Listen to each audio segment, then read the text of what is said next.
Bismillahirrahmanirrahim. Assalamualaikum warahmatullahi wabarakatuh. Alhamdulillahirabbil alamin wa bihi nasta'inu ala umurid dunya waddin. Wassalatu wassalamu ala sayyidil mursalin wa imamil muttaqin nabiyyina Muhammadin wa ala alihi wa sahbihi wa man tabi'ahu bi ihsanin ila yaumiddin. Allahumma inna nas'aluka ilman nafi'a wa rizqan thayyiba wa amalan mutaqabbala. Allahumma habbib ilayna al-iman wa zayyinhu fi qulubina wa karri ilayna al-kufra wal fusuq wal isyan waj'alna minar rasyidin. Amma ba'du. Saudaraku sekalian rahimakumullah, kita sekarang masuk bab baru kajian kitab matan Abu Syuja'. Bab ini diberi judul Kitabul Aiman wan Nuzur, bab tentang sumpah dan nazar. Kita mulai dulu dari bab sumpah.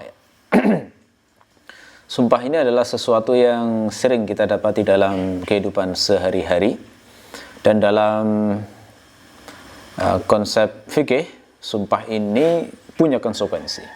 Kita bisa mengatakan bahwa dalam ajaran Islam, sumpah itu harus diperhatikan karena dia punya sejumlah konsekuensi.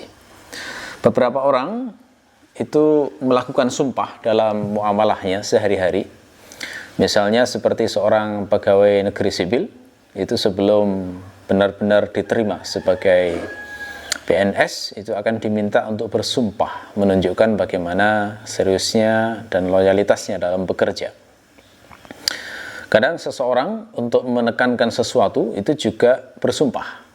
Misalnya di pengadilan, dia bersaksi bahwa sesuatu menjadi haknya, kemudian dia bersumpah. Atau dia mengingkari sesuatu, kemudian dia bersumpah. Seorang da'i kadang-kadang juga bersumpah untuk menegaskan kebenaran apa yang ia sampaikan, seperti yang disampaikan oleh Rasulullah ketika bersumpah bahwa kita semua pasti akan dibangkitkan. Maka orang yang berdakwah kemudian bersumpah bahwa namanya surga itu hak, neraka itu hak, maka itu adalah contoh dari sumpah yang dilakukan oleh seorang da'i. Beberapa organisasi, perkumpulan, dan tarekat barangkali juga menggunakan sumpah untuk mengikat anggota-anggotanya supaya loyal terhadap kelompok dan organisasinya itu. Jadi bisa kita simpulkan bahwa sumpah itu adalah sesuatu yang sangat dekat dengan kehidupan kita sehari-hari, baik itu diucapkan secara serius maupun tidak serius.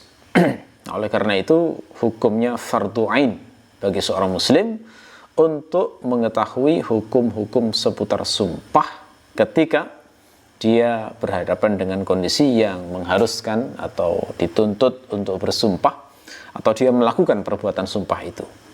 Dikatakan fardhu ain mengetahui hukum ini karena kalau tidak tahu maka potensinya adalah berdosa. Dia berpotensi untuk berbuat dosa karena dia telah menggunakan nama Allah dengan cara yang tidak benar. Kita tahu bahwa sumpah itu punya konsekuensi. Di antara konsekuensinya adalah kalau dilanggar maka wajib untuk membayar kafarah. Konsep kafarah itu berarti sesungguhnya secara implisit menunjukkan bahwa ada sesuatu yang harus dihapus. Sesuatu yang dihapus itu apa? Yang dihapus itu adalah dosa. Jadi ketika seorang menggunakan nama Allah kemudian dia melanggarnya, maka sesungguhnya ada beban di situ sehingga dia diperintahkan untuk membayar kafarah. Ini salah satu contoh bagaimana pentingnya pembahasan tentang sumpah ini. Pembahasan tentang sumpah ini ada beberapa hal nanti yang akan kita kupas. Di pertemuan yang pertama ini kita membahas hukum awal terlebih dahulu. Jadi nanti akan kita coba mengkaji soal ini selama beberapa kali pertemuan. Baik, kita mulai. Abu Syuja' mengatakan la yan'aqidul yaminu illa billahi ta'ala. Tidak sah sumpah kecuali dengan nama Allah Ta'ala. Ya. Sumpah itu dalam bahasa Arab disebut dengan lafadz al-yamin. Al-yamin itu makna bahasanya sebenarnya tangan kanan. Ini al-yamin. Ya. Lalu kenapa sumpah itu pakai kata al-yamin? Nah, ini merujuk pada kebiasaan orang Arab dulu, kalau misalnya saling bersumpah itu akan saling memegang tangan kanan temannya. Jadi kalau ada dua orang saling bersumpah misalnya untuk saling melindungi darah dan keluarga misalnya, maka ekspresi mereka ketika bersumpah itu adalah saling memegang tangan kanannya, gitu ya. Bisa dengan bentuk berjabat atau hanya sekedar memegang tangan saja. Nah, dari situ kemudian dipakai istilah yamin untuk sumpah itu. Ya. Sebagian ulama lagi berpendapat bahwa kenapa dinamakan sumpah pakai kata yamin, karena tangan kanan itu biasanya dipakai untuk menjaga sesuatu. Nah, namanya sumpah, kalau orang sudah mengucapkan sumpah, maka dia berniat menjaga sesuatu yang disumpahkan itu untuk seterusnya. Nah, sehingga diungkapkan secara majazi pakai kata al-yamin. Istilah lainnya dalam bahasa Arab selain yamin adalah halif.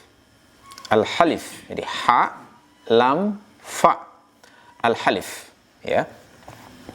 Jamakkan jadi ahlaf. Istilah lain untuk sumpah adalah qasam. Ya, qaf, sin, mim, al-qasam. Ya. Istilah lainnya adalah ila. Ya, secara bahasa ila itu juga bermakna qasam. Tapi kalau secara fikih nanti ada penjelasan detail yang sudah pernah kita bahas ya di bab seputar pernikahan ya kemarin, ketika seorang suami bersumpah untuk tidak menggauli istrinya, maka itu masuk hukum ila, ya. itu beberapa istilah yang dipakai untuk menyebut sumpah dalam bahasa Arab. Nah, adapun secara syar'i maka sumpah itu sudah punya definisi khusus. Apa itu definisi sumpah secara syar'i? Kata Al-Hisni dalam Kifayatul Akhyar, beliau mengatakan sumpah itu adalah tahqiqul amri au tauqiduhu bi dzikrillahi ta'ala au sifatin min sifatihi. Sumpah itu adalah menegaskan suatu perkara atau menguatkannya dengan cara menyebut nama Allah atau salah satu dari sifat-sifatnya. Nah, jadi misalnya orang kalau misalnya mengatakan demi Allah, ini contoh ya, demi Allah, saya tidak akan meninggalkan sholat malam misalnya. Nah, maka ini termasuk sumpah. Kenapa? Karena merealisasikan definisi ini. Menegaskan suatu perkara atau mengukuhkannya dengan cara menyebut nama Allah atau salah satu dari sifat-sifatnya. Kalau Ibnu Qasim Al-Ghazi dalam Fathul Qarib, beliau memberikan sedikit definisi yang memberikan ciri khas terhadap sumpah yang belum disebutkan oleh Al-Hisni. Beliau mengatakan dinamakan sumpah itu adalah tahqiqu ma yahtamilul mukhalafah atau ta'kiduhu bi dzikri ismillahi ta'ala atau sifatin min sifati dzatihi. Menegaskan sesuatu yang mengandung kemungkinan pelanggaran atau mengukuhkannya dengan menyebut nama Allah atau salah satu sifat dari sifat-sifat zatnya. Nah, jadi ada unsur ma yahtamilul mukhalafah, sesuatu yang disumpahkan itu berarti harus ada unsur yahtamilul mukhalafah, mengandung unsur pelanggaran. Kalau tidak mungkin dilanggar, maka tidak disebut sumpah. Nah, jadi misalnya contoh, orang mengatakan demi Allah, kamu pasti nanti akan mati. Nah, itu tidak ada unsur pelanggaran. Demi Allah, aku nanti pasti akan mati misalnya. Itu nggak ada unsur pelanggaran karena semua orang pasti akan mati. Nah, sehingga yang semacam ini tidak masuk definisi sumpah, ya. Oke, jadi itu. Nah, sumpah itu diatur dalam sejumlah dalil. Nah, saya akan menyebutkan beberapa dalil dalam Al-Quran maupun Al-Hadis untuk menunjukkan bahwa sumpah itu memang diatur karena punya konsekuensi-konsekuensi tertentu. Di antaranya misalnya dalam surah Al-Baqarah ayat 225, Allah berfirman, La yu'akhidhukumullahu billaghwi fi aymanikum walakin yu'akhidhukum bima kasabat qulubukum. Allah tidak menghukum kalian dengan sumpah-sumpah yang tidak sungguh-sungguh yang kalian ucapkan, tetapi Allah akan menghukum kalian sumpah-sumpah yang disengaja oleh hati kalian. Nah, ini untuk menyebut kebiasaan orang Arab yang mudah mengucapkan wallahi tapi tidak bermaksud sumpah, hanya sekedar menegaskan. Orang Arab itu zaman dulu kalau minta tamunya makan, itu untuk menegaskan kadang pakai kata wallahi. Wallahi kul. Wallahi kul. Ya, itu makna harfiahnya demi Allah makanlah. Ya, minta tapi dengan unsur penegasan pakai nama Allah. Yang semacam ini nggak masuk hukum sumpah. Kenapa? Karena tidak bermaksud sumpah. Hanya sekedar menekankan suatu permintaan saja. Nah, itu dinamakan yaminul laghwi atau aimanul laghwi, ya, sumpah yang laghwun, yang tidak dianggap sumpah. Nah, yang semacam itu tidak dihukum oleh Allah. Yang dihukum oleh Allah adalah yang disengaja oleh hati dan memang sungguh-sungguh bersumpah sesuatu itu karena Allah. Ya. Kemudian ayat lain yang juga menunjukkan bagaimana Allah mengatur sumpah adalah ayat dalam surah Ali Imran ayat 77. Allah berfirman, "Innal ladzina yashtaruna bi'ahdillahi wa aymanihim thamanan qalila, ulaika la khalaqa lahum fil akhirah, wa la yukallimuhumullahu wa la yanzuru ilaihim yawmal qiyamah, wa la yuzakkihim wa lahum 'adzabun alim." Sesungguhnya orang-orang yang membeli dengan perjanjian Allah dan sumpah-sumpah mereka harga yang sedikit, itulah orang-orang yang tidak punya bagian bagi mereka di akhirat. Allah tidak mengajak berbicara mereka, tidak melihat mereka pada hari kiamat, tidak menyucikan mereka, dan mereka mendapatkan azab yang pedih. Nah, ini untuk menyoroti orang-orang yang suka berdusta atas nama Allah. Ada orang-orang yang suka berdusta atas nama Allah, kemudian menggunakan nama Allah untuk melindungi dirinya. Ini contohnya seperti orang-orang munafik yang mengatakan bahwa mereka bersumpah atas nama Allah bahwa mereka beriman, tapi sesungguhnya tidak beriman. Nah, yang semacam ini adalah orang-orang yang membeli dunia yang sedikit dengan nama Allah. Ini dicela keras oleh Allah. Ya. Dalam surat Al-Maidah ayat 89, Allah juga memerintahkan untuk menjaga sumpah. Wahfazu aimanakum. Jagalah sumpah kalian. Jadi harus hati-hati kalau sudah bersumpah itu harus dijaga betul. Makanya ini hukum sumpah ini nanti kena ke banyak hukum. Misalnya orang bersumpah yang dikaitkan dengan talak, itu ada konsekuensinya, itu dibahas panjang lebar. Ya. Dibahas panjang lebar oleh para ulama kaitannya dengan talak mu'allaq misalnya. Ya. Jadi kalau misalnya seorang suami mengatakan demi Allah kalau engkau masuk rumah maka engkau tertalak. Nah, itu yang semacam itu jenis talak mu'allaq yang akan jatuh status talaknya itu kalau wanitanya, istrinya itu masuk ke dalam rumah. Ya. Rasulullah juga diriwayatkan bersumpah beberapa kali, bahkan banyak bersumpah untuk menegaskan persoalan. Ya, dalam hadis riwayat Abu Dawud misalnya diberitakan Rasulullah pernah bersumpah akan memerangi orang-orang Quraisy. Beliau mengatakan, "Wallahi la aghzuwanna Quraisyan, wallahi la aghzuwanna Quraisyan, wallahi la aghzuwanna Quraisyan." Demi Allah, aku benar-benar akan memerangi Quraisy. Demi Allah, aku benar-benar akan memerangi Quraisy. Demi Allah, aku sungguh benar-benar akan memerangi Quraisy. Ini diucapkan Rasulullah sampai 3 kali. Ya. Ya. Itu beberapa dalil yang menunjukkan bagaimana masalah sumpah ini diatur oleh syariat. Adapun hukum sumpah itu sendiri, ya, hukum sumpah itu hukum asalnya adalah makruh sebenarnya jika tidak ada keperluan. Ya, ini termasuk mazhab Asy-Syafi'i, hukum asal sumpah itu adalah makruh. Ya, bersumpah untuk hal yang mubah itu juga makruh. Ya. Demi Allah saya akan bertamasya misalnya gitu ya. Itu kan hal yang mubah yang nggak ada kepentingannya. Yang demikian itu status hukumnya adalah makruh. Ya. Dalil yang menunjukkan bahwa hukum sumpah itu adalah makruh, hukum asalnya adalah ayat dalam surah Al-Baqarah ayat 224.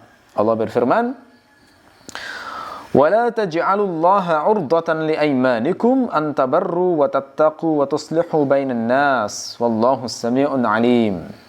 Janganlah engkau menjadikan Allah itu menjadi sesuatu yang dipakai untuk sumpah-sumpah kalian, yang menghalangi kalian untuk berbuat baik dan bertakwa dan membenahi hubungan di antara manusia. Sesungguhnya Allah Maha mendengar lagi Maha mengetahui.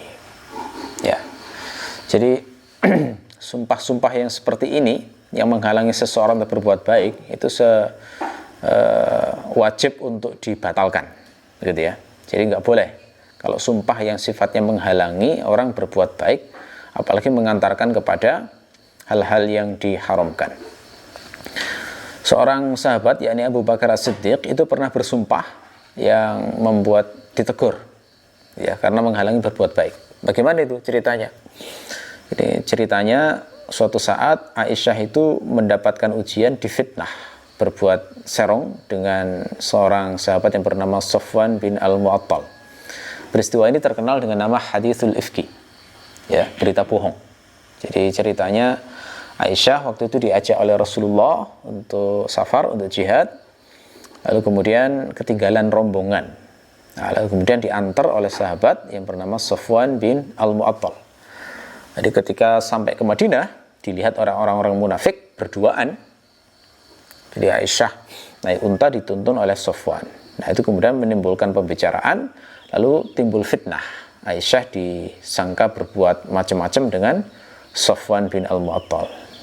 Ya, lalu kemudian berita itu menyebar dan mempengaruhi beberapa orang mukmin. Ya, salah satu orang mukmin yang kena berita itu adalah Hasan bin Thabit yang ikut menyebarkan berita bohong itu dengan penyebaran yang sifatnya seakan-akan membenarkan, gitu ya. Termasuk juga ada kerabatnya Abu Bakar yang ikut menyebarkan berita tersebut. Ya, di awal-awal mereka menyebarkan berita itu masih nggak bisa bersikap Abu Bakar karena nggak tahu kebenarannya, apakah benar Aisyah seperti yang dituduhkan ataukah tidak. Lalu kemudian datanglah pertolongan dari Allah yang menyucikan Aisyah. Aisyah ditegaskan bahwa beliau bersih dari semua tuduhan itu. Ketika sudah jelas ada pembelaan dari Allah, maka Abu Bakar kemudian bersumpah untuk menghentikan semua tunjangan yang diberikan kepada kerabatnya yang miskin, yang terlibat pada penyebaran berita dusta itu. Nah, jadi kerabat Abu Bakar yang saya ceritakan tadi yang ikut menyebarkan berita dusta tentang Aisyah itu biasanya mendapatkan tunjangan rutin, dibantu gitu loh, karena dia miskin. Abu Bakar kan memang kaya, sementara kerabat-kerabat beliau itu ada yang miskin, dan salah satu bentuk silaturahim yang paling utama, hukum asal silaturahim itu kan menyantuni kerabat. Jadi silaturahim itu tidak hanya sekedar datang hari raya, salam-salaman, terus ngobrol pulang. Itu justru bentuk silaturahim yang bagi orang yang tidak mampu menyantuni. Hukum asal silaturahim itu adalah bagi-bagi harta sebenarnya bagi orang yang mampu. Gitu. Nah, Abu Bakar melakukan itu. Silaturahimnya adalah beliau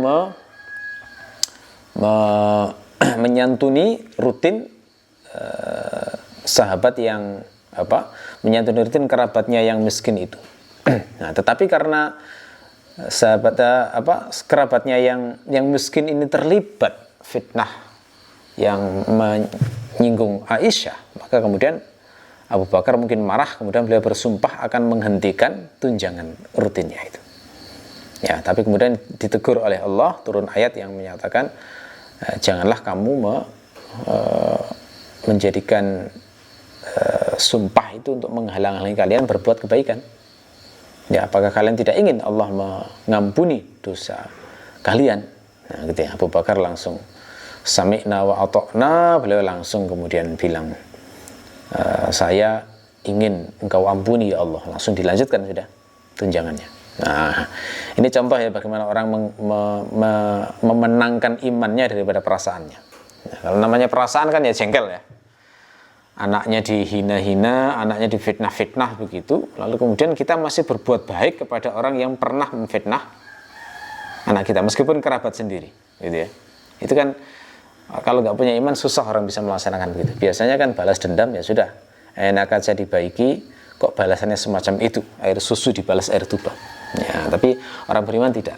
Orang beriman itu memang dicari adalah ridhonya Allah, bukan ridho manusia. Meskipun gak dihargai manusia, tidak ngurus sudah ya. Yang penting Allah ridho.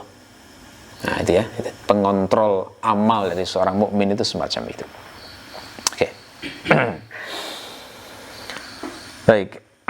Nah, itu dalil yang menunjukkan bahwa hukum asal sumpah itu adalah makruh. Termasuk juga hadis riwayat Bukhari menunjukkan bahwa sumpah itu tidak disukai untuk tanpa ada keperluan. Dari Abu Hurairah beliau mengatakan, aku mendengar Rasulullah sallallahu alaihi wasallam bersabda, al-halifu munaffiqah lis-sil'ah mumhiqah lil barakah. Sumpah itu melariskan barang dagangan tapi menghapus berkahnya. Nah, ini seruan kepada para pedagang ya. Jadi untuk para pedagang kalau jualan jangan gampang bersumpah. Kenapa? Karena bisa jadi dengan sumpah itu nanti barangnya laris. Tetapi kalau orang itu dagang dengan banyak bersumpah semacam itu, maka berkahnya hilang. Ya, karena itu tidak usah bersumpah. Lebih baik deskripsikan barang apa adanya, baiknya tunjukkan, kelemahannya juga tunjukkan. Jadi orang itu nggak kecewa nanti kalau saat beli, karena sudah diterangkan plus minus dari barangnya itu. Nah, ini dalil yang juga dijelaskan oleh para ulama, menunjukkan bahwa hukum asal sumpah itu adalah makruh. Nah, kemudian Abu Suja di sini mengatakan bahwa sumpah itu tidak sah, la yan'aqidu. Yan'aqid itu makna lafaz lain dari yasihhu. Ya, jadi kalau ketemu lafaz apapun dalam kitab fikih, kata yan'aqidu itu sinonim dari yasihhu. Kenapa pakai kata in aqada? In aqada itu dari kata aqada. Aqada itu kan mengikat. In aqada berarti efeknya terikat. Nah, jadi mutawaah kalau dalam bahasa Arab namanya. Aqada mengikat, in aqada terikat. Itu sama seperti kasaro. Kasaro itu maknanya adalah mematahkan. In kasaro itu efeknya. Ya, kasaro mematahkan, in kasaro patah, menjadi patah, gitu ya. Efeknya begitu. Aqada itu maknanya mengikat, inna aqada maknanya menjadi terikat. Nah, jadi sebuah transaksi atau akad atau perbuatan itu dikatakan sah jika sudah mengikat. Sudah ada unsur terikat, semuanya kena masing-masing, maka itu dikatakan in aqada. Misalnya seorang melakukan jual beli, ada ijab, ada qabul, kemudian sah ijab qabulnya, maka dikatakan in aqada, sudah terikat masing-masing dengan konsekuensi dari transaksi atau akad jual beli tersebut. Gitu ya. Nah, makanya termasuk juga misalnya para fuqaha kadang menyebut istilah syarat iniqad. Nah, gitu ya. Apa makna syarat iniqad? Itu bahasa lainnya adalah syarat sah, ya, syurutus sihhah. Itu makna lainnya adalah, istilah lainnya adalah syarat iniqad. Jadi kata-kata la yanaqidul yamin, tidak sah sumpah, itu maksudnya la yanaqidul yamin itu maknanya adalah tidak sah sumpah, begitu. Terus apa makna sah dalam konteks sumpah ini? Nah, jawabannya begini. Dalam pembahasan fikih itu, kalau yang dibahas adalah soal ibadah, kemudian dibahas aspek keabsahan, ya, maka maksudnya adalah bahwa ibadah tersebut ada harapan diterima oleh Allah. Nah, jadi misalnya syarat sah sholat misalnya ya. Kalau disebut syarat sah sholat, ya misalnya syarat sah sholat itu adalah taharah, suci, menutup aurat, menghadap kiblat, begitu ya. Itu kalau dikatakan itu syarat sah, artinya kalau itu dipenuhi semuanya, maka berarti orang yang melakukannya, sholatnya sah. Dan kalau dikatakan sholat itu sah, maka berarti ada harapan Allah menerima amal sholatnya. Kalau dikatakan sholatnya tidak sah, berarti jelas pasti tidak diterima oleh Allah. Jadi orang sholat tanpa wudu jelas nggak diterima Allah. Orang sholat menghadap tidak ke arah kiblat, padahal dia tahu arah kiblat, itu juga jelas tidak akan diterima oleh Allah. Orang sholat tidak menutup aurat, sengaja telanjang padahal mampu untuk menutup aurat, maka juga pasti tidak diterima oleh Allah. Itu makna sah dalam urusan ibadah. Tetapi kita menyebutnya ada harapan diterima oleh Allah ketika dikatakan sah. Bukan pasti diterima. Kenapa? Karena syarat diterima amal itu banyak. Bukan hanya mengatur soal tata cara kaifiyah ibadahnya, tapi juga mengatur soal keikhlasan, gitu ya. Jadi sahnya sholatnya itu sah secara hukum fikih, tapi kalau niatnya riya, ya hilang sudah pahalanya, nggak diterima oleh Allah. Waktu ibadah sudah ikhlas, sudah karena Allah, begitu selesai ibadah dipamerkan, nah jadinya sum'ah, gitu ya. kemarin itu alhamdulillah saya bisa khatam Quran 1 hari misalnya, niatnya berbangga-bangga diri. Ini sum'ah yang semacam ini, meskipun diawali alhamdulillah ya, ini semacam ini hilang pahalanya. Jadi untuk diterima amal itu tidak gampang, sangat perjuangan luar biasa itu ya, sangat berat, sangat berat. Nah oleh karena itu harus dibedakan, sah menurut fikih itu di istilahnya adalah ada harapan diterima oleh Allah karena sudah terpenuhi syarat pertama gitu ya. Ya. Adapun yang dimaksud sah kalau dalam urusan muamalah misalnya jual beli ya, maka yang dimaksud dengan sah itu adalah berlaku konsekuensi dari sebuah akad ya, atau konsekuensi dari sebuah tasarruf. Jadi jual beli dikatakan sah, maka berarti maknanya penjual berhak uangnya, kompensasi barang yang dijualnya, pembeli berhak untuk memiliki barang tersebut. Nah kalau sudah dimiliki berarti boleh dibelanjakan sesuai dengan kehendaknya. Jadi kalau sudah sah berarti nggak boleh dikembalikan kecuali dengan perjanjian ya. Jadi nggak boleh orang beli HP 5 tahun kemudian bosan kembalikan, nggak jadi jual beli, nah bisa karena sudah berlaku konsekuensi jual beli yang berlaku tamlik atau milkiyah selamanya ya, begitu. Itu maksud sah. Jadi maksud sah dalam urusan sumpah itu maksudnya adalah berlaku konsekuensi sumpah. Nah, konsekuensi pentingnya adalah kalau dilanggar wajib membayar kafarah. Nah, itu maksud dengan yang akid, pembahasan sah itu di situ. Nah, Abu Syuja di sini mengatakan tidak sah sumpah kecuali dengan nama Allah. Nah, jadi kalau orang bersumpah atas nama selain Allah itu nggak sah sumpahnya. Terhitung maksiat, dosa, bahkan dosa besar kalau meyakini keagungan yang dibuat bersumpah. Tetapi nggak sah sumpahnya, nggak ada konsekuensi kafarah. Ya, jadi haram bersumpah dengan nama selain Allah. Misalnya bersumpah demi Ka'bah, haram itu. Demi orang tuaku, haram. Ya, termasuk juga misalnya demi kehormatanku, tidak boleh. Ya. Nah mungkin dari sini ada yang bertanya, saya pernah baca hadis yang Rasulullah itu kok mengatakan bi abi anta wa ummi gitu ya. Itu biasanya ada yang terjemahkan keliru demi ayah dan ibuku. Nah, itu keliru ya. Itu terjemahannya bukan demi ayah dan ibuku. Baknya di situ bukan bak qasam, bukan bak sumpah. Itu baknya di situ adalah bak iwab, bak yang menunjukkan tebusan. Ya, bak menunjukkan. Jadi seakan-akan terjemahan tepatnya adalah ayah dan ibuku menjadi tebusanmu. Ini tradisi Arab, ucapan Arab untuk menunjukkan betapa berharganya orang yang diajak ngomong. Jadi seakan-akan begini loh, bayangkan begini. Orang yang diajak ngomong itu seakan-akan dia ditawan musuh. Terus kita ingin membebaskannya. Untuk membebaskan kan perlu kompensasi toh. Bisa uang atau ditukar tawanan yang lain. Lalu kemudian orang Arab itu menggunakan orang tuanya untuk menebus orang yang ditawan itu. Nah, orang tuanya itu kan orang yang sangat berharga bagi orang tuh. Nah, kalau sampai orang itu menggunakan orang tuanya untuk menebus orang yang sedang ditawan itu menunjukkan dia sangat berharga. Nah, jadi kalau Rasulullah misalnya bilang kepada sahabat Nabi Sa'ad bin Abi Waqqas disuruh memanah ya, panah itu musuh itu wahai Sa'ad bi abi anta wa ummi, itu menunjukkan betapa sangat berharganya Sa'ad bin Abi Waqqas itu di hadapan Rasulullah. Bukan makna harfiahnya ingin menebus betul dengan orang tuanya Rasul, bukan, gitu ya. Untuk menunjukkan betapa sangat berharganya karena saat itu ahli panah yang luar biasa yang kalau nembak pasti kena. Sama sekarang seperti sniper kira-kira ya. Nah, beliau itu diminta untuk menembak musuh saat jihad waktu itu. Kemudian dihargai dengan kata-kata bi abi anta wa ummi. Itu bukan sumpah. Jadi Rasulullah tidak pernah bersumpah dengan selain Allah. Nah, ini pentingnya bahasa Arab ya. Jadi ba itu, harf ba dalam bahasa Arab itu bisa banyak maknanya. Bisa bermakna qasam, terjemahannya demi. Bisa bermakna iwad, itu bermakna tebusan atau dengan kompensasi.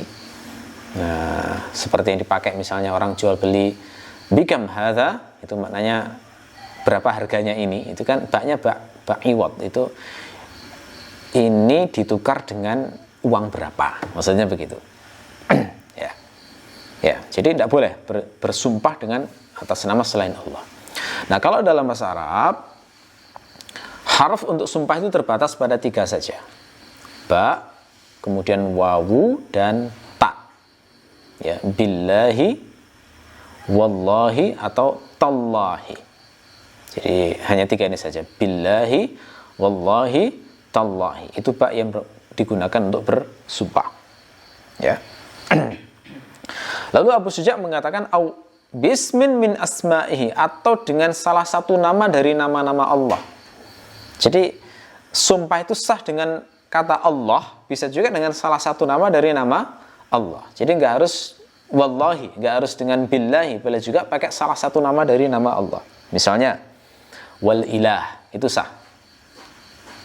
Jika ini maksud dengan al ilah itu adalah ke Allah, gitu ya. Ya. Termasuk juga misalnya wa rabbil alamin, demi Tuhannya alam semesta. Itu kan khusus Allah, ya. Itu salah satu nama Allah. Wa maliki yaumiddin, misalnya demi yang merajai hari pembalasan, boleh juga. Wa khaliqil khalqi, boleh juga, demi pencipta seluruh makhluk. Nah, itu contoh bersumpah dengan salah satu nama dari nama-nama Allah. Au sifatin min sifati dzatihi, atau salah satu sifat dari sifat-sifat zatnya. Nah, jadi boleh juga bersumpah dengan sifat Allah, misalnya War-Rahman, demi yang maha penyayang. Wal alim, demi yang maha mengetahui. Wal qadir, demi yang maha kuasa. Ya. Wal hayyil ladzi la yamut, demi yang maha hidup yang tidak pernah mati. Nah, itu juga sah sumpahnya. Ya, itu. Jadi boleh dengan nama Allah, atau salah satu nama dari nama-namanya, atau salah satu sifat dari sifat-sifatnya. Nah, hanya saja begini, sifat Allah itu ada 2 macam. Yang pertama adalah yang khusus untuk Allah saja. Nah, yang kedua adalah sifat yang bisa dipakai untuk selain Allah. Ya, contoh sifat yang khusus untuk Allah misalnya Ar-Rahman. Itu khusus untuk Allah, tidak boleh dipakai untuk selain Allah. Jadi nggak boleh orang itu dinamakan Rahman, itu nggak boleh. Kalau ada anak namanya Abdurrahman atau Fathur Rahman, itu nggak boleh dipanggil Rahman, nggak boleh. Karena itu nama khusus Allah. Itu sama seperti manggil orang Allah, nggak boleh. Itu haram, itu nama khusus bagi Allah. Jadi kalau ada anak namanya Abdurrahman, ya panggil lengkap, ya Abdurrahman, hei Abdurrahman. Atau Abdun, itu tidak apa-apa, ya. Fathur Rahman, ya, itu juga mereka dipanggil Fatah atau apa gitu ya. Yang penting tidak boleh manggil Rahmannya, karena Rahmannya nama Allah. Nah, itu contoh sifat yang khusus bagi Allah, ya. Tetapi ada beberapa sifat yang tidak khusus bagi Allah, bisa dipakai untuk selain Allah.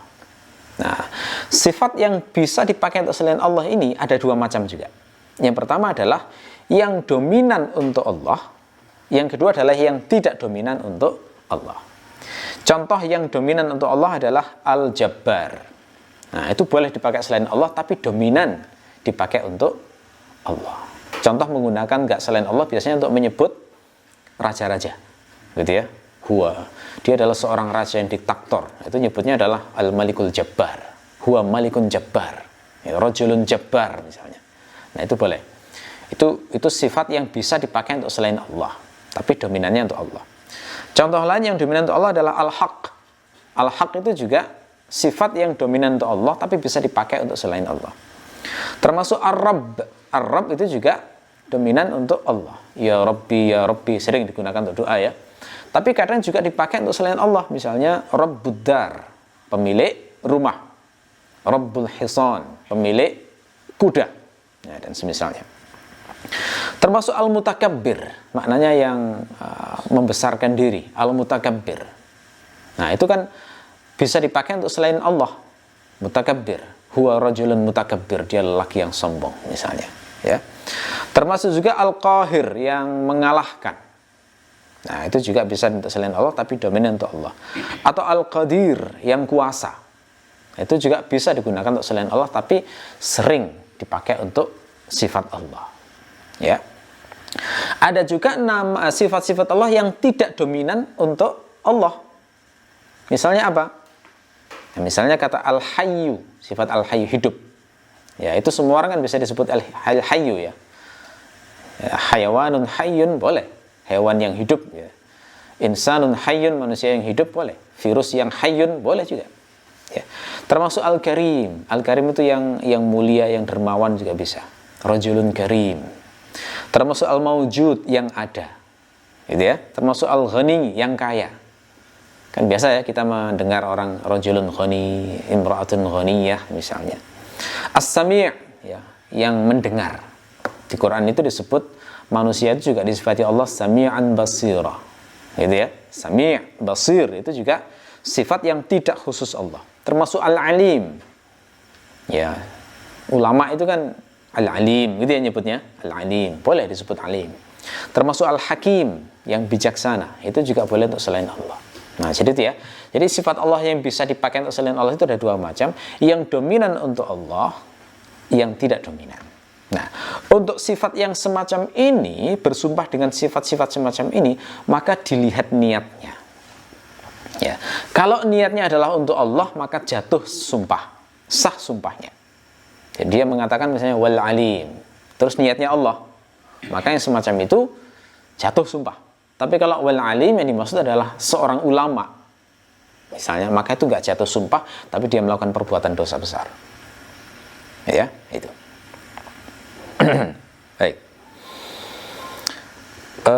Larangan untuk bersumpah atas nama selain Allah itu diantaranya didasarkan pada hadis riwayat Al-Bukhari dari Abdullah bin Umar, bahwasanya Rasulullah SAW suatu saat pernah mendapati Umar bin Al-Khattab yang berjalan di sebuah kafilah yang sedang bersumpah dengan ayahnya.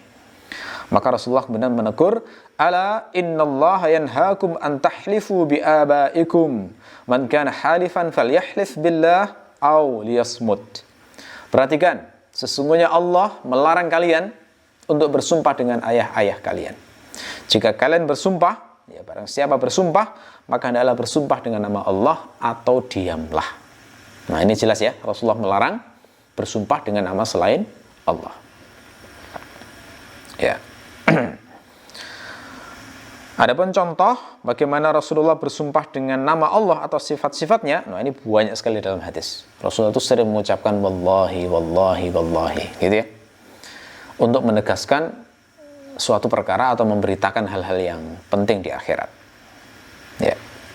Kalau dengan sifat Allah, nah itu diantaranya diriwayatkan Bukhari, sebagaimana diinformasikan oleh Ibnu Umar, beliau mengatakan, kanat yaminun Nabi sallallahu alaihi wasallam la wa muqallibil qulub. Sumpah Nabi sallallahu alaihi wasallam itu adalah tidak demi yang membolak-balikkan hati. Nah, ya. Jadi Allah itu salah satu sifatnya adalah membolak-balikkan hati manusia. Makanya Allah disebut muqallibul qulub. Di antara doa Nabi adalah ya muqallibal qulub, tsabbit qalbi ala ta'atik, tsabbit qalbi ala dinik. Begitu ya. Nah, ini jadi boleh bersumpah dengan ini demi zat yang membolak-balikkan hati. Nah, makanya bolak-balik itu ya, lihat ya, manusia itu kadang semangat banget untuk beribadah pada Allah, kadang mualesnya masya Allah, ya kan? Kadang manusia itu mencapai level iman yang sangat tinggi, terus kadang-kadang itu kayak cenderung mau kufur begitu ya, mau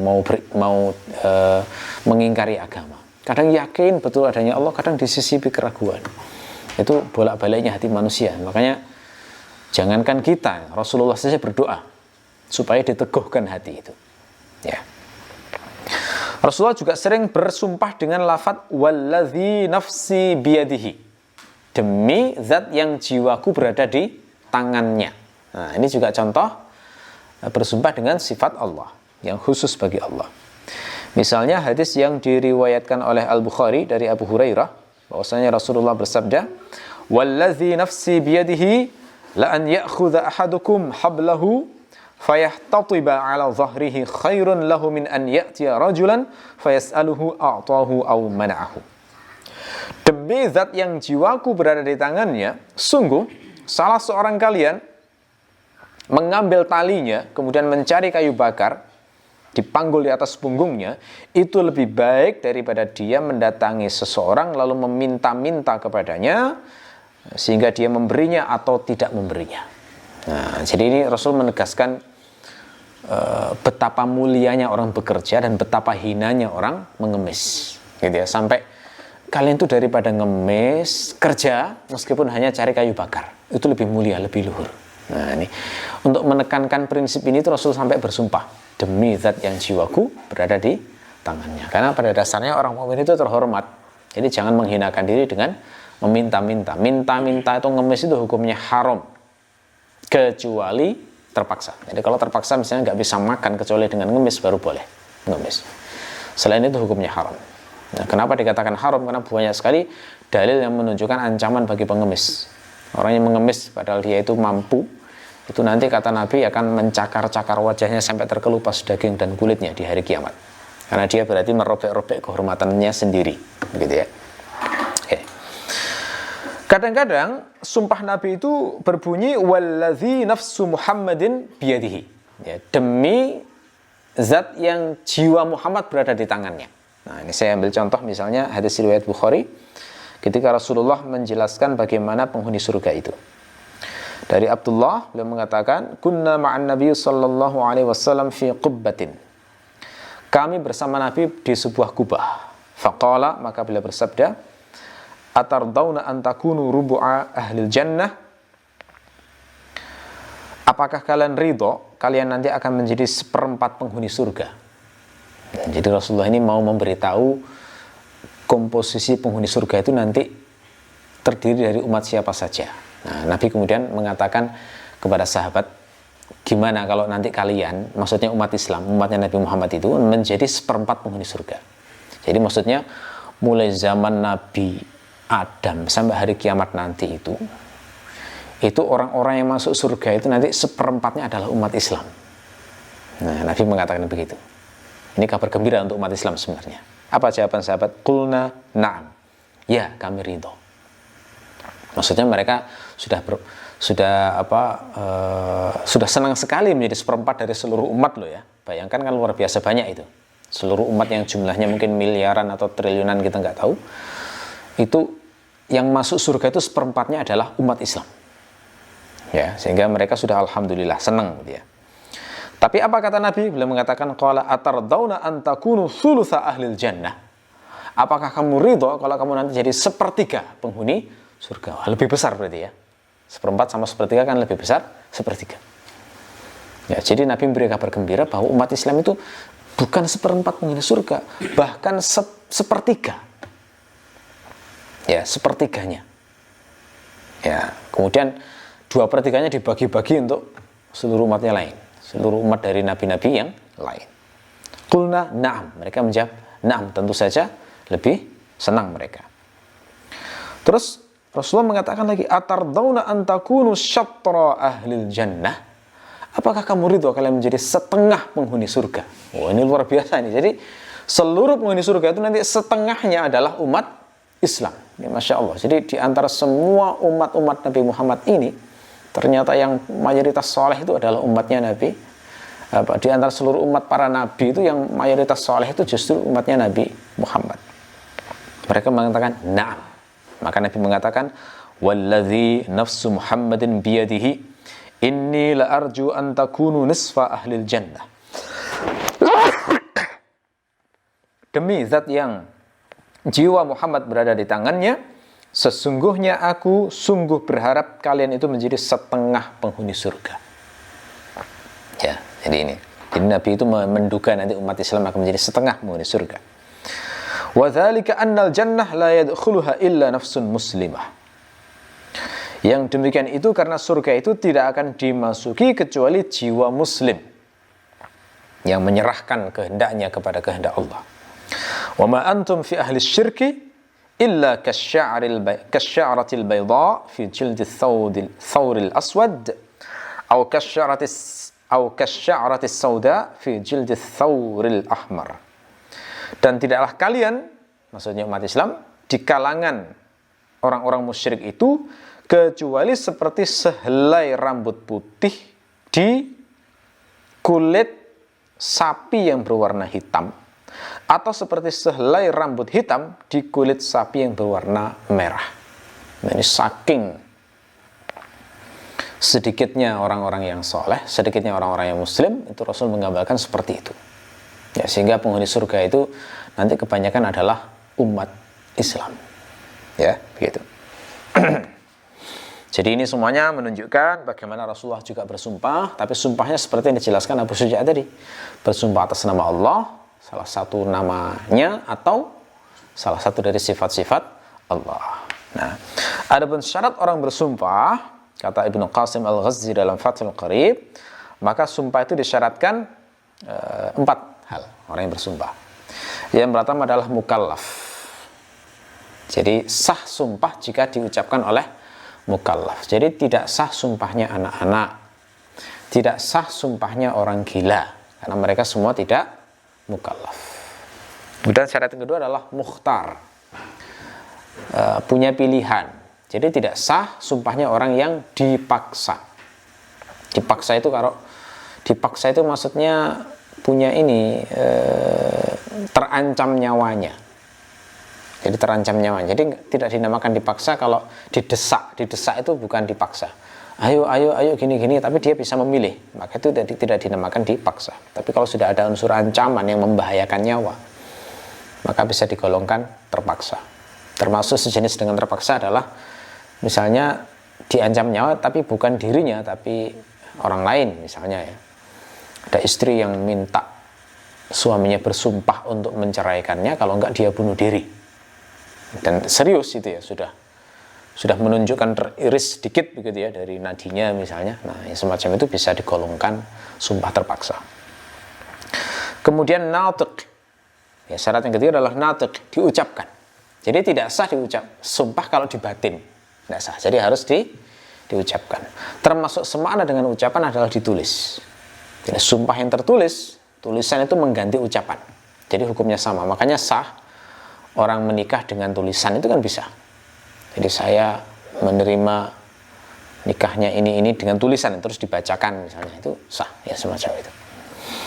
Kemudian syarat yang keempat adalah qasidun lil yamin, bermaksud untuk bersumpah. Jadi kalau niatnya tidak bersumpah, misalnya seperti sumpah laghwun itu, maka tidak ada konsekuensi bersumpah. Gitu ya. Oke. Baik, saya baru menjelaskan satu kalimat dari matan Abu Syuja ini dan sudah sepanjang ini. Insya Allah topik berikutnya kita bahas pada pertemuan hari Ahad besok. Mungkin dari sini ada beberapa pertanyaan. Ini sudah masuk beberapa pertanyaan di kolom chat ya.